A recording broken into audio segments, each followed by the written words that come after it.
তো তোমাদের গ্যাস হয়েছে যে দেখুন এমনি পুড়ে দিয়ে আর পেঁয়াজ একটা কাঁচা লঙ্কা দিয়ে ছিটে খাবে না, আরো সুন্দর লাগে। আরো দে পুরা এখানে এখন কেটে দিয়েছি, এখন পুরো পুরা গোটাগুলো হবে। পুরো একটাকে পুরো দাও, পুড়ে দেবো না, দুটো ভ্যারাইটি খাবো আমরা। সুকা রেসিপি হচ্ছে, দিদি বলো একবার সুকা রেসিপি বলো, বলো না শুকা বলো, সুকা রেসিপি বলো, সুকা কি করে করা যায় বলো। না না আমি বলতে পারবো না। আচ্ছা বলো, সিম্পল বলো কি কি বললে।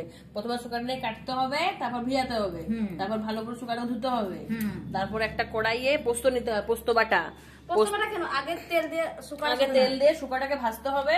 আর সাইডে হচ্ছে পোস্ত, ওই যে সাইডে হ্যাঁ সরষা বাটার প্যাকেট কিনতে পাওয়া যায়, ওরকম একটা সরষা বাটার প্যাকেট কিনে নেবে, সানরাইজের যে কোনো কোম্পানি যা হবে। দিয়ে সরষা বাটাটাকে এরকম জলে একটু ভিজাতে হয়, ভিজে সাইডে রেখে দেবে।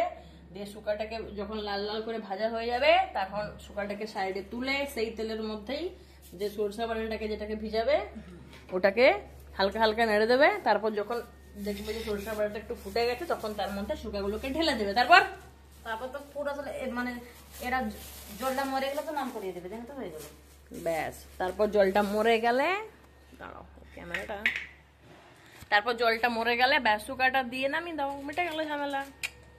Sugar recipe.